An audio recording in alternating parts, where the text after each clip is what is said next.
Maksud saya, kemiskinan bisa menimbulkan kebodohan, kebodohan bisa menimbulkan kemiskinan, tapi yang paling celaka sudahlah miskin, bodoh pula.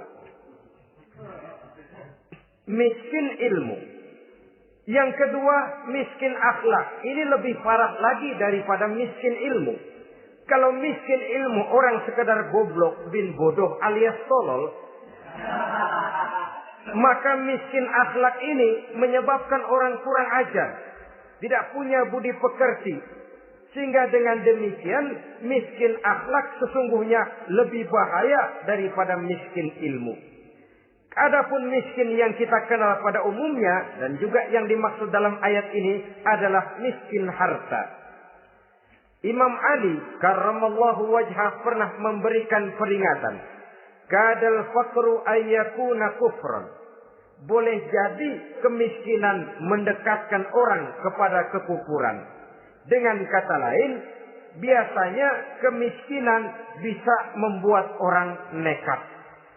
Kalau sudah nekat, maka bukan cuma harga diri yang terjual, bukan cuma keluarga yang terjual, bukan cuma nilai-nilai materi yang dimilikinya yang terjual, bahkan iman dan keyakinannya, akidah dan pandangan hidupnya pun tidak akan segan-segan digadaikannya, dijualnya untuk mengatasi kelaparan dan kemiskinan itu tadi. Padahal selalu diingatkan, pandangan dan keyakinan, iman sesungguhnya merupakan insan paling mahal, sesungguhnya merupakan mutiara paling berharga di dalam kehidupan kita. Maka kemiskinan memang merupakan ujian. Banyak orang yang kebal berhadapan dengan segala macam cobaan, tapi pada saat diuji dengan kemiskinan, ia tidak tahan diri, ia tidak sanggup menjaga dan mempertahankan akidahnya, maka akidah yang cuma satu-satunya pun ikut terjual juga adanya. Saudara-saudara kaum muslimin rahimakumullah, mari kita menelusuri bahwa sesungguhnya Nabi menyatakan, ajaban li amril muslim, inna amrahu kullahu lahu khair. Aneh kata Nabi, aku heran kata Nabi, urusan orang Islam ini sesungguhnya semuanya baik. Baik bagaimana? Kalau dia kaya, dia bersyukur, dan itu baik. Kalau dia miskin, dia bersabar, itu juga baik. Jadi kaya bagi orang Islam baik, miskin bagi orang Islam juga baik. Kalau dia kaya, dia kan bisa berkata, alhamdulillah saya kaya, mudah-mudahan harta ini bisa menunjang ibadah saya kepada Allah Subhanahu wa taala. Baik. Kalau dia miskin, dia juga berkata, alhamdulillah saya miskin, mudah-mudahan di akhirat nanti pemeriksaannya tidak lama-lama seperti orang kaya. Ya kalau melarat yang mau diperiksa apaan? Memang nggak punya apa-apa. Yang kaya boleh jadi pemeriksaannya rada seret, banyak tikutannya. Saudara-saudara kaum muslimin, dua persoalan ini baik kalau kita tidak salah terima. Mana yang lebih baik? Tentu yang lebih baik menjadi orang kaya yang bersyukur. Dan itu memang wajar. Kaya, syukur. Miskin, sabar. Yang luar biasa kalau mau tahu, miskin, syukur. Kalau kaya, syukur memang mestinya. Miskin, sabar. Ya mestinya lah, miskin kagak sabar mau kemana? Tapi yang luar biasa sesungguhnya, miskin, syukur. Syukur bagaimana? Ya seperti saya katakan tadi. Alhamdulillah, mudah-mudahan di akhirat nanti pemeriksaannya tidak lama seperti orang yang kaya. Sehingga kata Nabi, setiap persoalan yang dihadapi umat Islam baik bagi dia. Miskin, baik. Kaya, baik. Asal orang tidak salah terima. Tapi sebaliknya, kalau salah terima, kaya, lupa diri. Miskin, lupa daratan. Pada posisi di mana dia sebenarnya tidak bisa menerima kenyataan dengan baik. Akhirnya kehilangan kontrol. Saudara-saudara kaum muslimin rahimakumullah. Karena itu pada pertemuan kali ini saya ingin mengajak kita bersama. Marilah kita menyadari betapapun kemiskinan yang datang menimpa, seluruhnya merupakan ujian yang datang dari Allah untuk menguji nilai-nilai keimanan kita. Jangan iman itu berubah, jangan akidah itu bergoyah, jangan keyakinan dan pandangan hidup itu tertukar dengan keyakinan dan pandangan hidup lainnya. Bahkan dalam kemiskinan, orang biasanya menemukan diri dan kepribadiannya. Dalam kemiskinan, orang bisa berjalan lebih lurus untuk mendekati Allah Subhanahu wa Ta'ala. Sesungguhnya kemiskinan bukan merupakan sesuatu yang harus kita takuti, apalagi kalau ia memang merupakan ujian. Kemiskinan yang merupakan ujian adalah kemiskinan yang akan berakhir dengan kebaikan. Saudara-saudara kaum muslimin, tapi jangan lupa membicarakan pokok persoalannya. Ini kalau kemiskinan menimpa orang-orang yang beriman, itu yang ujian. Kalau nggak beriman, melarat, bukan ujian, persekot. Nah, orang lalu bertanya, Pak, kalau orang kafir kaya bagaimana? Nah, begini saudara-saudara. Dalam agama itu ada yang disebut nikmat, ada yang disebut istidraj. Kalau nikmat itu hanya diberikan kepada hamba-hamba yang beriman. Kalau istidraj itu diberikan kepada siapa saja yang mau berusaha. Tidak soal dia beriman atau tidak. Tidak soal dia mau bersujud atau tidak. Asal dia berusaha, dia dapat. Itu yang dinamakan istidraj. Seperti orang mancing ikan, mesti diberikan umpan. Setelah umpan itu dimakan, tidak langsung ditarik, tapi diulur dulu. Sampai kira-kira mata kail itu nyangkut di leher si ikan, baru diangkat ikan itu ke atas. Dan sampai di atas kita bisa maklum nasib ikan tadi. Bisa digetok, bisa dibacok, bisa digoreng, bisa dipepes. Tapi yang jelas nasibnya merana. Maka kalau ada orang makin jauh dari agama, makin kaya, makin tidak mau sholat, makin berlimpah hartanya. Saudara tidak usah heran, cukup dalam hati saja, ikan lo. Jangan keras-keras, marah dia.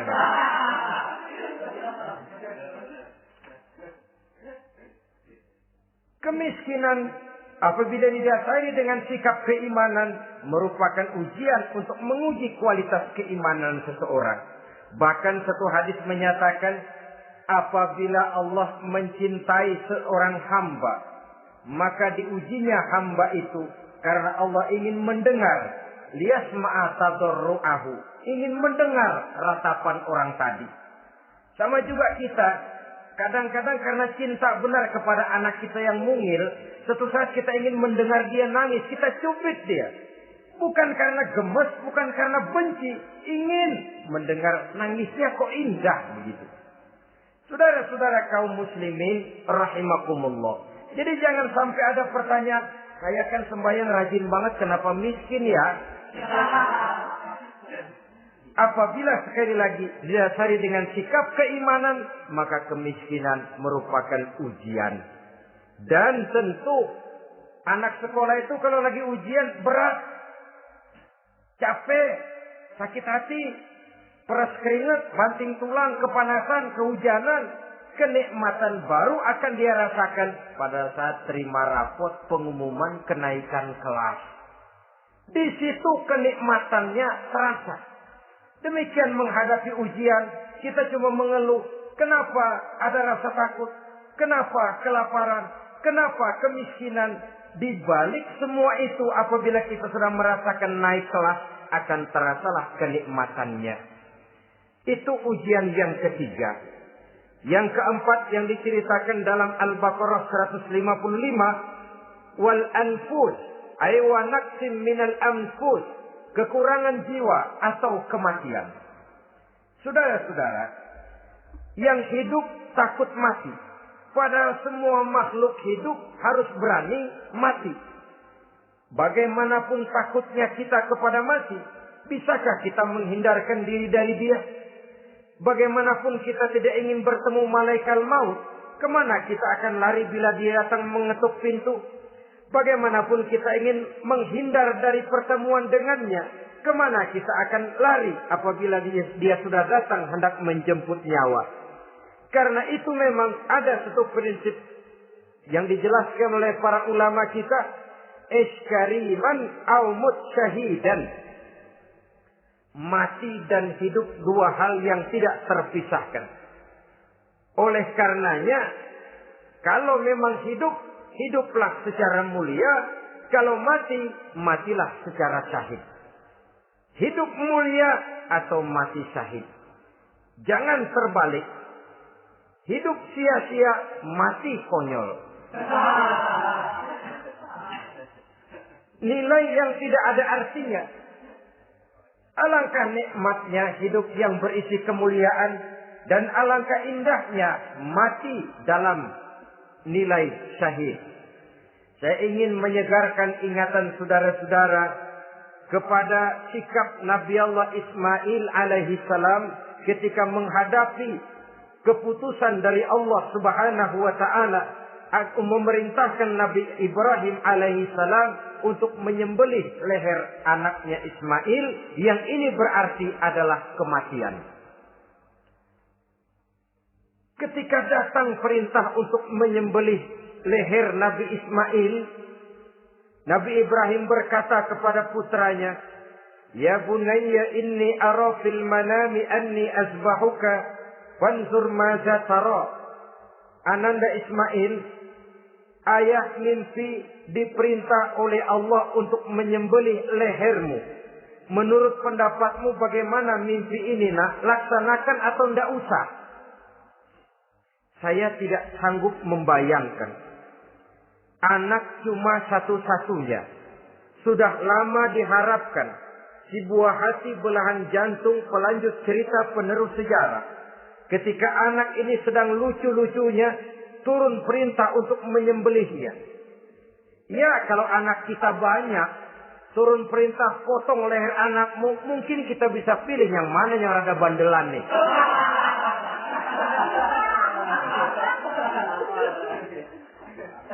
Tapi ini anak cuma satu-satunya. Lucu, sudah lama diharapkan. Dan memang itu juga merupakan ujian kepada Nabi Allah Ibrahim. Seolah-olah Allah berkata, "Hai Ibrahim, dahulu sebelum kau punya anak, kau memang cinta kepadaku. Sekarang setelah kau punya anak, masuk rasa cinta anak ke dalam hatimu. Buktikan Ibrahim, mana yang lebih besar? Cintamu kepadaku, kata Allah, atau cintamu kepada anakmu? Sembelih leher anakmu."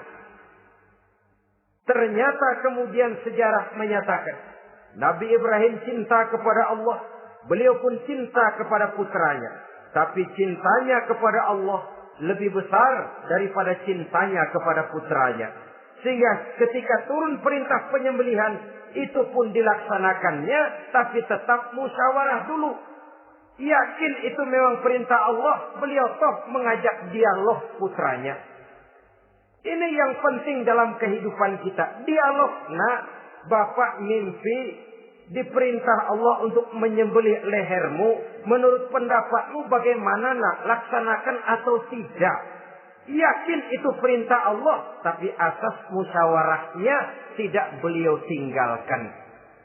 Walaupun yakin orang tua berbuat untuk kebaikan anak, alangkah baiknya anak diajak bicara. Sehingga dengan hasil pembicaraan ini nanti kita akan mengerti gejala perkembangan dan kemauan dari jiwa si anak tadi.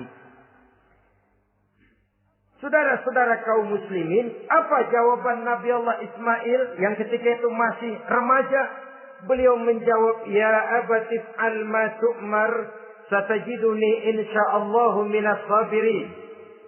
Bapak, jikalau memang ini memang perintah Allah, laksanakan saja Bapak. Tidak usah ragu. Mudah-mudahan nanti Bapak akan menemukan saya termasuk ke dalam golongan orang-orang yang sabar. Ini pantulan doa Nabi Ibrahim dahulunya ketika meminta seorang keturunan yang merupakan anak yang soleh. Jawaban dari anak yang soleh. Kalau memang ini perintah Allah, Bapak laksanakan saja. Saya insya Allah termasuk ke dalam golongan orang-orang yang sabar. Kalau Allah memerintahkan Bapak untuk menyembelih leher saya, silahkan Pak. Saya ikhlas, saya ridho, saya rela untuk memenuhi perintah Allah Subhanahu wa Ta'ala.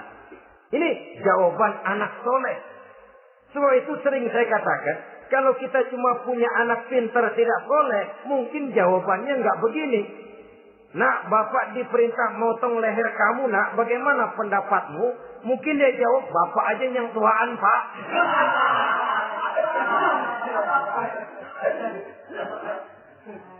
Saudara-saudara kaum muslimin rahimakumullah. Jadi prinsip ini gugur memenuhi panggilan Allah. Hidup mulia atau mati dengan syahid. Dua pilihan yang harus dua-duanya bisa kita laksanakan. Iskariman au mutsyahidan. Kalau hidup, hiduplah dalam kemuliaan. Kalaupun mati, matilah sebagai syahid. Sebagai orang yang dikenang kebaikan dan kebajikannya. Sebagai orang yang dekat dan banyak berbuat untuk kepentingan agamanya. Jangan tidak tercapai kedua-duanya. Hidup tidak punya nilai, mati pun tidak punya arti. Sia-sia semuanya. Kita masih hidup, orang anggap enggak ada. Dalam istilah tauhid disebut wujuduhu ka'adamihi. Adanya sama dengan tidak adanya. Dia sih ada apa enggak ada, sama gitu-gitu juga. Alangkah ruginya kalau ada kita dianggap sama dengan tidak ada. Apalagi kalau kita sudah tidak ada, ya tidak ada beneran. Iskariman au mutsyahidan. Hiduplah mulia atau matilah sebagai syahid. Saudara-saudara kaum muslimin rahimakumullah. Mati sesungguhnya juga merupakan ujian. Untuk menguji sejauh mana persiapan yang sudah kita lakukan di dalam kehidupan ini untuk menyambut. Dan tidak cuma sekedar untuk menyambut, tapi juga untuk mengarungi kehidupan sesudah kematian itu sendiri. Sebab kematian bukan akhir dari segalanya. Kematian cuma satu pintu di mana kita akan masuk dan akan berjalan kembali menelusuri fase-fase kehidupan yang telah ditentukan oleh Allah Subhanahu wa Ta'ala. Saudara-saudara kaum muslimin rahimakumullah. Pembicaraan tentang kematian ini pun bisa kita evaluasi. Ada yang takut mati usahanya, ada yang takut mati karirnya, ada yang takut mati rezekinya, ada yang takut mati batinnya, ada yang takut mati jasmaninya, dan lain sebagainya. Seluruh ketakutan kepada kematian itu memang merupakan hal yang wajar. Ada yang takut mati usahanya, ada yang takut mati karirnya, ada yang takut mati rezekinya. Tapi kalau ketakutan itu lalu melahirkan perbuatan-perbuatan negatif yang menimbulkan penyimpangan, itu sudah di luar dari yang seharusnya. Kematian merupakan ujian. Menghadapi segala macam ujian termasuk kematian ini akan kita bicarakan pada bagian penutup nanti. Yang kelima, saudara-saudara, ujian yang dijelaskan dalam Al-Baqarah 155 tadi, wa naqsim minas samarat, kekurangan buah-buahan. Kekurangan buah-buahan bisa berarti paceklik. Ini juga bisa diakibatkan oleh apa yang dijelaskan dalam An-Nahl 112 tadi. Orang kufur kepada nikmat yang diberikan Allah Subhanahu wa Ta'ala. Orang jauh dari petunjuk-petunjuk agama. Merasa segala persoalan bisa dipecahkan dengan kemampuan otaknya. Hilang rasa ketergantungannya kepada Allah Subhanahu wa Ta'ala. Maka usahanya bisa berakhir dengan yang tidak diharapkan. Sudah bikin target. Tahun ini kita bakal panen raya besar. Tahu-tahu tikus ngamuk. Habis padi digarap oleh tikus. Panen bisa gagal. Bahkan beberapa tahun yang lalu, kita masih ingat bagaimana ulat-ulat menyerbu pohon-pohon jambu. Ribuan batang pohon jambu. Ribuan pohon-pohon jambu itu mati. Lalu jambu-jambu itu tidak bisa lagi dimanfaatkan dalam kehidupan. Tikus yang menyerbu sawah. Ulat yang menyerbu pohon-pohon jambu. Angin topan, puting beliung, gempa bumi. Itu sudah proses-proses di luar kemampuan manusia untuk mendeteksinya.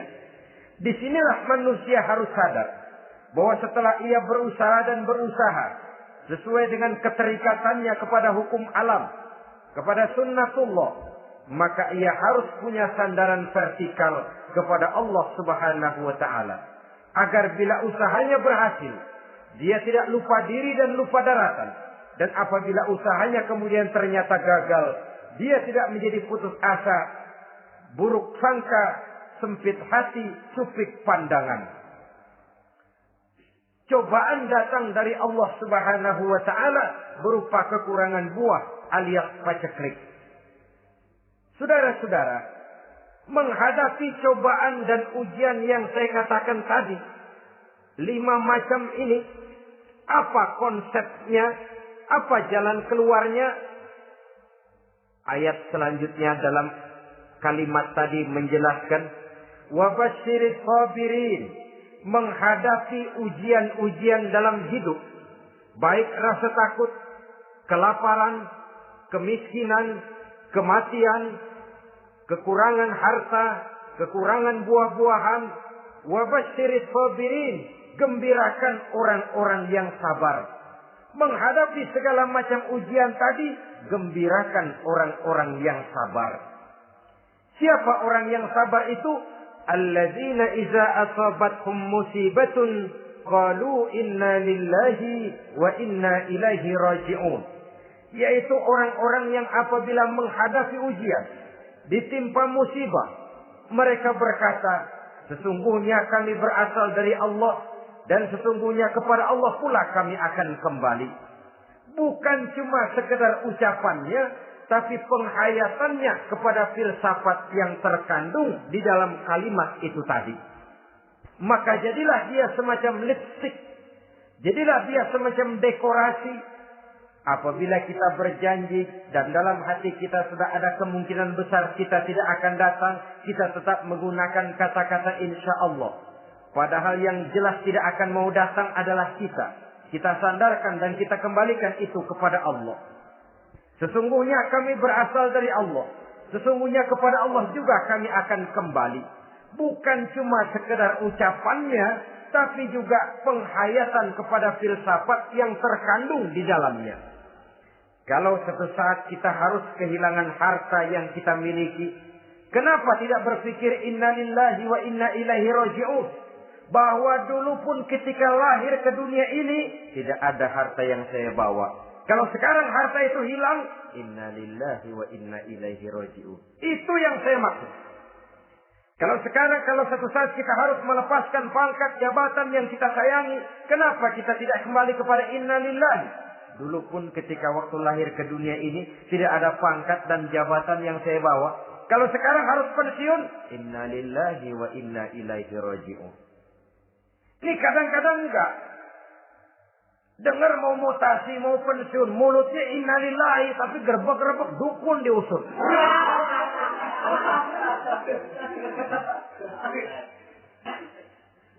Keluarganya meninggal, mulutnya innalillahi, tapi nangisnya tetap nggak mau berhenti.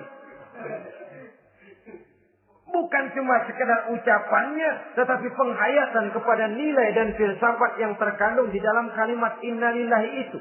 Sesungguhnya segalanya saja berasal dari Allah. Segalanya saja akan kembali kepada Allah Subhanahu wa ta'ala. Kalau ini yang kita jadikan landasan, maka sesungguhnya menghadapi berbagai ujian ini, kita tidak akan salah tingkah. Tidak akan salah tingkah, tidak akan salah sikap. Kalau sudah ini dasar dan fondasi yang menjadi landasan tempat di mana seluruh cobaan datang bertumpu, segalanya datang dari Allah, segalanya akan kembali kepada Allah, maka betapapun bertumpu ujian datang menimpa, rasanya tidak akan lagi membuat kita goyah, karena fondasi tempat kita berdiri sudah demikian kokoh dan kuatnya. Dan fondasi itu inna lillahi wa inna ilaihi raji'un. Segalanya datang dari Allah. Segalanya akan kembali kepada Allah Subhanahu wa ta'ala. Keyakinan ini memberikan kelapangan jiwa. Dari kelapangan jiwa, maka akan tertuang ketenangan dan ketentraman. Jauh dari stres, jauh dari darah tinggi, jauh dari bingung, jauh dari rasa takut. Segalanya sudah kita kembalikan kepada Allah Subhanahu wa ta'ala. Saudara-saudara kaum muslimin rahimakumullah. Oleh karenanya, ini jalan keluar dan inilah orang yang sabar. Yaitu orang yang mengembalikan segala persoalan bahwa segalanya datang dari Allah, segalanya akan kembali kepada Allah. Bukan sabar dalam pengertian kita sehari-hari. Sabar, maaf ya, dalam pengertian kita sehari-hari biasanya orang yang sabar yang gak banyak tingkah. Diam. Gak salah apa-apa, kepala dikelepak. Diam aja. Ente gak salah apa-apa dikelepak, diam ya. Gue lagi sabar. Gue lagi sabar, diam-diam loh. Rasanya ini sih, kalau sabar macam ini yang kita punya, boleh jadi kita akan tertindas terus. Sebab itu pada penghujung surah Al-Asr Allah menggandengkan antara tawasau bil haq dengan tawasau bis sabr. Kebenaran dan kesabaran dua hal yang memang tidak boleh terpisahkan satu dengan yang lain. Kalau kita benar kita harus sabar, kalau kita mau sabar harus karena benar. Apabila kebenaran satu prinsip, maka kesabaran adalah satu strategi. Prinsip yang tanpa strategi bisa membuat kita tidak akan mencapai tujuan yang kita harapkan. Artinya, kebenaran tanpa kesabaran membuat kita mudah dipatahkan orang, tapi kesabaran tanpa kebenaran akan membuat kita diinjak terus oleh orang lain. Karena itu, kalau yakin kita benar, harus sabar. Kalau mau bersabar, harus karena benar. Dalam hal ini, sifat sabar yang dicontohkan oleh Rasulullah Sallallahu Alaihi Wasallam sungguh memang merupakan jadi panutan. Sepanjang persoalannya adalah persoalan pribadi. Sepanjang pribadi beliau yang dihina. Sepanjang pribadi beliau yang dicaci maki. Beliau biasanya bisa mengendalikan diri. Tapi kalau sudah agama masalahnya, maka beliau pun tidak segan-segan mencabut pedang maju ke medan perang. Bukan untuk memaksakan agama dan keyakinan. Karena agama dan keyakinan memang tidak bisa dipaksakan. Tapi untuk menjaga, membela dan mempertahankan agama dari hinaan, cemoohan dan caci maki orang lain. Yang kita lakukan sebaliknya. Kalau pribadi kita yang dihina, marahnya 17 langit. Tapi kalau sudah agama dicaci maki orang, agama dihina orang, agama diremehkan orang, biarin dah, masih banyak ustaz. Cuma masalah ustadzkah agama itu? Cuma urusan kiaikah agama itu? Tidak. Agama itu urusan setiap pribadi muslim. Ya, dia jadi pengusaha. Ya, dia jadi pejabat. Ya, dia jadi seniman. Ya, dia jadi teknokrat. Ya, dia jadi ekonom. Ya, dia jadi pakar di berbagai bidang. Agama adalah masalah setiap kita. Kalau pribadi Nabi yang dicaci, pribadi yang dihina dan dicemoohkan orang, beliau mengendalikan diri. Tapi kalau sudah agama taruhannya, beliau tidak segan-segan cabut pedang maju ke medan perang. Sabar tapi pada tempatnya. Sabar tidak dalam artian diam, delohom, ayem-ayem, gelenggem. menunggu embun yang turun dari langit. Emang lagi lapar, sabar aja. Nggak usah makan, nanti juga waktunya Tuhan kasih kenyang-kenyang. Kalau sabar macam ini yang kita pakai, lapar terus dah. Emang giliran sakit, sabar aja. Nggak usah berobat, nanti juga waktunya baik, sembuh. Mati terus dah.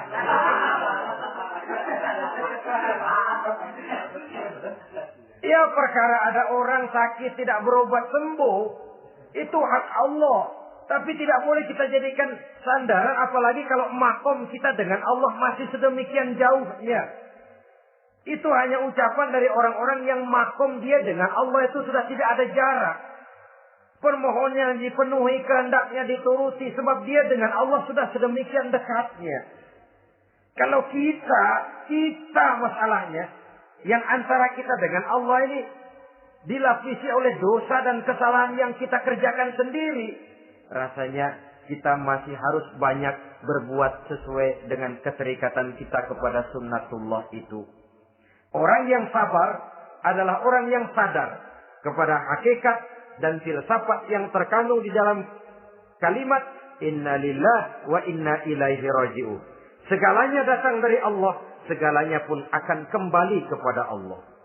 Harta yang hilang tidak membuat kita gundah, pangkat yang harus kita tanggalkan tidak membuat kita kecil hati dan tidak akan meninggalkan medan pengabdian. Kenapa? Kita cuma menganggap itu satu titipan. Lain kalau kita anggap itu punya kita, jabatan punya kita. Nah, itu yang kita suka wangkeng.